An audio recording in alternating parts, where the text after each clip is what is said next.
Another 5-minute mystery.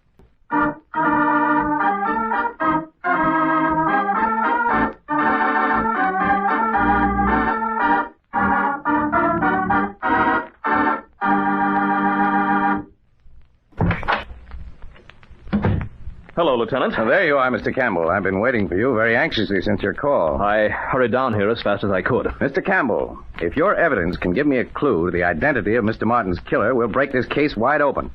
Lieutenant, it's not an easy thing for me to bear. First, my partner was killed, and now with this photograph I'm putting on your desk, I condemn as the murderer His wife? Good heavens. Why didn't you show me this sooner? I thought you might suspect her and solve the case, and I would have been able to remain silent. Look at this picture. It's the perfect evidence. His body on the floor in front of the couch, and she leaning over him, with a gun still in her hand. Why, this'll send her to the chair. I know. It wasn't easy for me to give it to you. How on earth did you ever get it?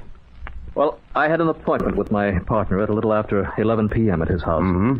When I came up the walk, I was surprised to see that the house was dark. Oh, yeah. You see, you must pass the large bay window in the living room when coming up the walk. The room was very dark, but by the faint light from some burning coals in the fireplace, I could see Mr. Martin's body lying in front of the large couch. You could? Yes. I saw my partner's wife come into the room. She had a gun in her hand. Well, how did you get the picture? Well, I've always been a camera enthusiast. I happened to have a small box camera with me, and without her noticing me, I took a picture of the room. It's really a remarkable photograph. I've kept it hidden for several days, but when you found no trace of the murderer, I decided that you would have to have it. I'm glad you did, Mr. Campbell. It isn't exactly safe to withhold evidence, but now we have it, and it looks like the Martin case is closed. Yes? Mr. Campbell, there's a gentleman from the police department to see you. Oh, send him in. Always glad to help the police. Well, hello, Lieutenant. It's good to see you. Sorry to bother you, Mr. Campbell. It's about the Martin case. Oh, but I thought the case was closed. You've arrested Mrs. Martin, haven't you? Yes, but there are some points about the case that still puzzle me. Really? But you have the evidence in black and white. But have I? Will the jury accept a picture? You've heard of process shots, haven't you? No, I don't believe I have. You're lying, Mr. Campbell. That picture you gave me was a phony. And I can prove that your whole expedition that night was a contrived fairy tale. How does the police lieutenant know that Campbell lied in his story? In just a moment, we'll know.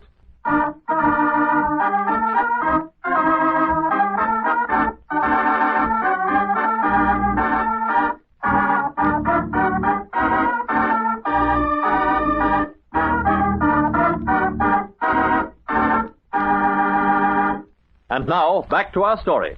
Mr. Campbell, you don't think I fell for that story about your being a camera hound and accidentally being on the spot for the picture of the year, do you? For if you were a photographer, as you claim, you'd know that the feeble light from a dying fire is hardly enough with which to take a picture in a darkened room. If you'd used a flash, she would have seen you, but that was impossible, because she wasn't even in that room. But you were, Mr. Campbell. And you killed your partner and dummied up this fake picture to throw a blame on his wife. Snap judgment's supposed to be a dangerous thing, Campbell. You proved it.